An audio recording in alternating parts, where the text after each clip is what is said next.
بسم اللہ الرحمن الرحیم۔ السلام علیکم ڈیئر اسٹوڈنٹس، امید ہے آپ لوگ ٹھیک ہوں اور آپ لوگوں کی زندگی خوشیوں کے ساتھ گزر رہی ہوگی۔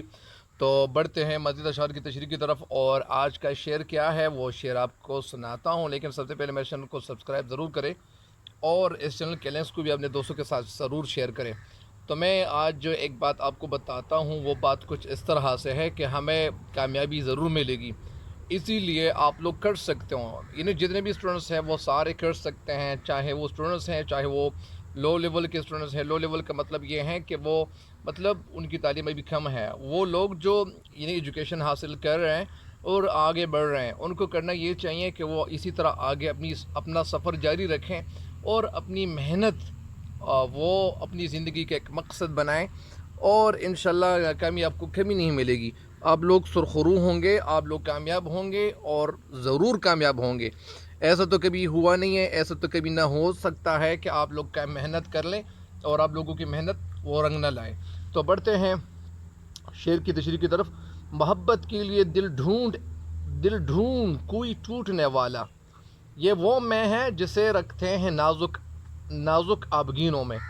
ڈھونڈ کے منی ہے تلاش، ٹوٹنے والا جو ٹوٹا ہوا ہو۔ میں کے منی ہے شراب اور نازک ابگین کے منی ہے شیشہ۔ اس شعر کا مفہوم شاعر یہ بتاتا ہے،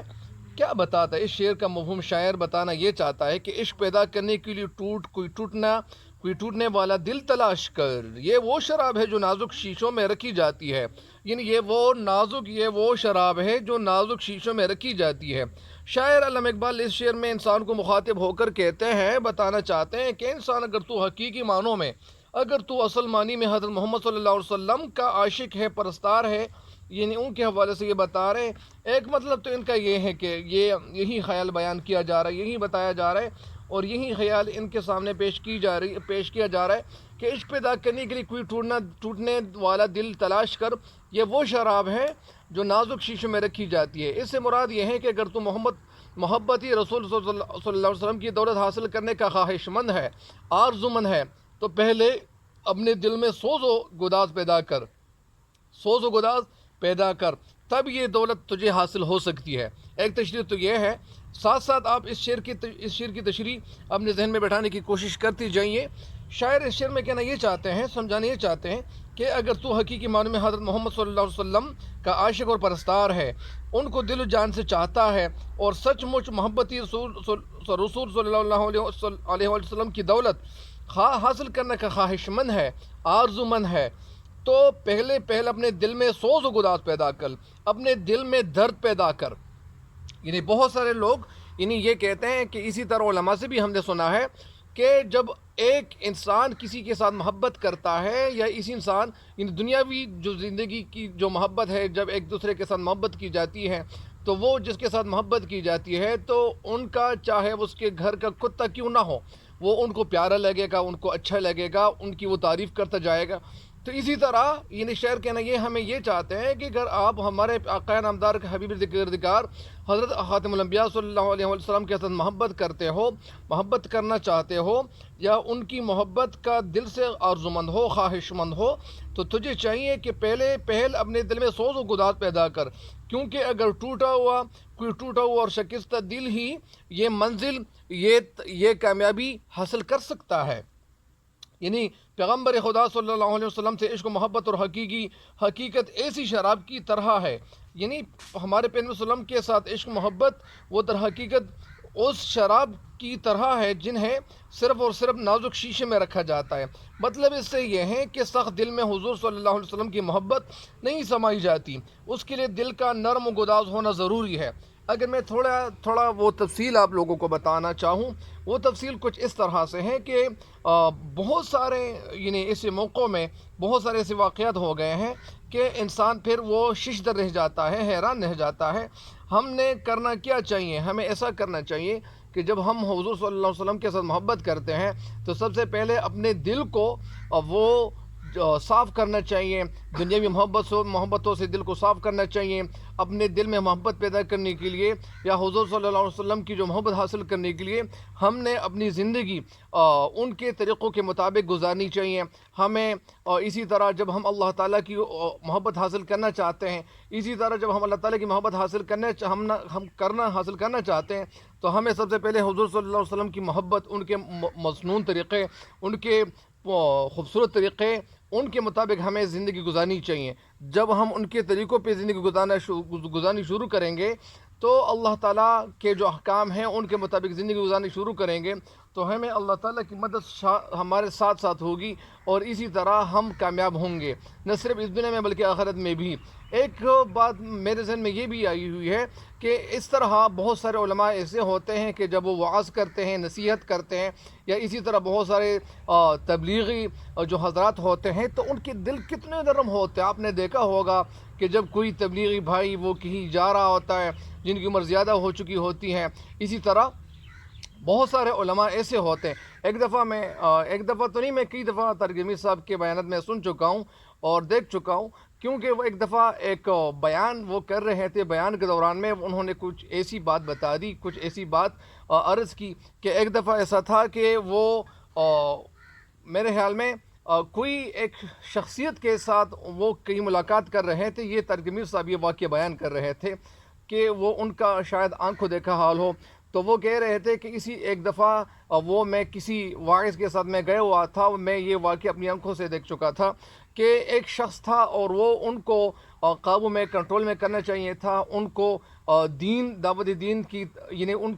دعوت دینی چاہیے تھی، اور وہ دین کی دعوت دینے کے لیے ہم گئے ہوئے تھے۔ تو اس دفعہ ان کا ایک کتا تھا اور وہ جو شخصیت ان کے پاس وہ چلی گئی تو انہوں نے کتے کی تعریف کرنی شروع کی، انہوں نے کتے کی جو خوبیاں ہیں، ان کے اندر جو خوبیاں تھی وہ بیان کرنی شروع کی۔ تو رفتہ رفتہ وہ تعریف کرتے گئے اور آخر میں وہ جس شخصیت کے ساتھ وہ ملاقات کرنے گئے تھے، اصل میں تو وہ تو ان کے ساتھ ملاقات کرنے گئے ہوئے تھے، لیکن وہاں جو ادھر ادھر جو خیالات تھے یا جو حالات تھے تو انہوں نے ان کا مقابلہ کیا، اور رفتہ رفتہ وہ جب ان کی تعریف کرنے لگ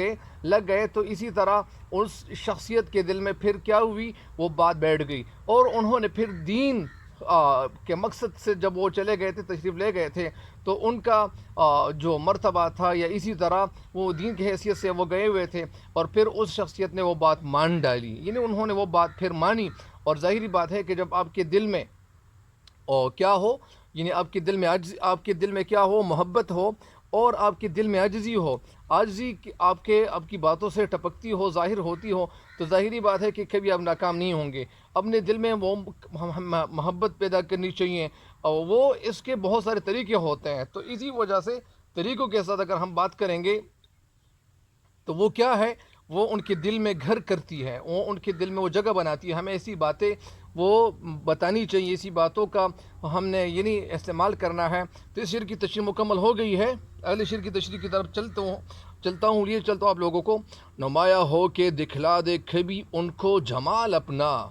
نمایاں ہو کے دکھلا دے کبھی ان کو جمال اپنا، بہت مدت سے چرچے ہیں تیرے باریک بینوں میں۔ نمایاں ہو کے یعنی نظر آنا، دکھلا دے یعنی دکھا دے، کبھی ان کو جمال اپنا، جمال کے معنی ہے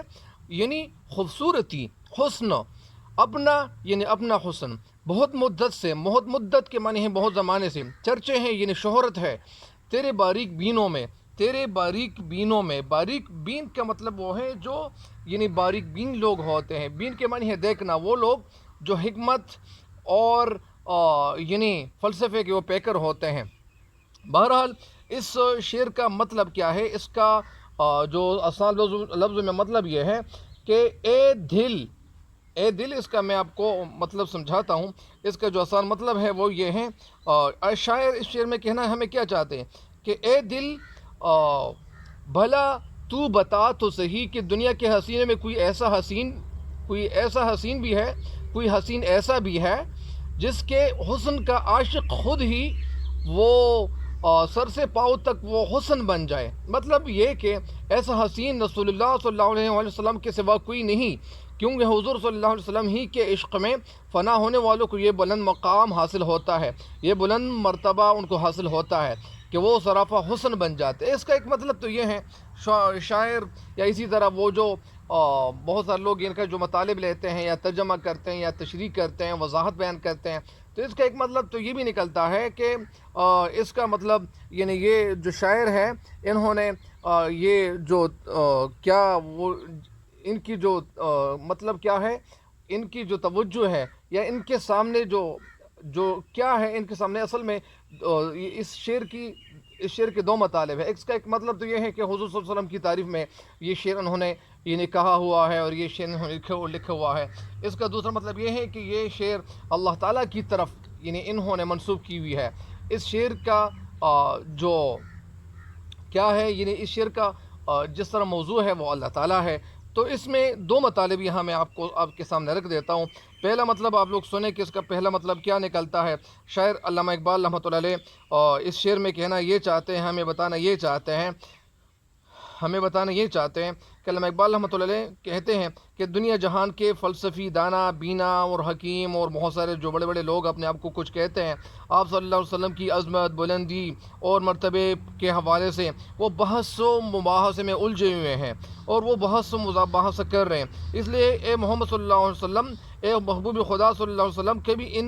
انکار کرنے والوں کو اپنے حسن و جمال کا، اپنی خوبصورتی کا ایک جلوہ دکھا دیجئے تاکہ یہ لوگ یعنی سیدھے راستے پہ آ جائیں اور یہ جو غلط فہمی میں گھرے ہوئے ہیں یہ اپنی غلط فہمی کی دنیا سے باہر آ جائیں۔ اصل میں اقبال کی مراد مطلب یہ بھی ہے کہ بعض کم نظر لوگ جو ہوتے ہیں وہ آج صلی اللہ علیہ وسلم کے بلند ترین مرتبے کے متعلق ان غلط فہمی کا شکار ہوتے ہیں۔ اس سلسلے میں طرح طرح کے دلائل دیتے ہیں، طرح طرح کے دلائل دینے کا سہارا لے رہے ہیں اور گمراہ ہو رہے ہیں۔ اس لیے اللہ صلی اللہ علیہ وسلم سے درخواست کر رہے ہیں کہ اگر یہ آپ صلی اللہ علیہ وسلم کی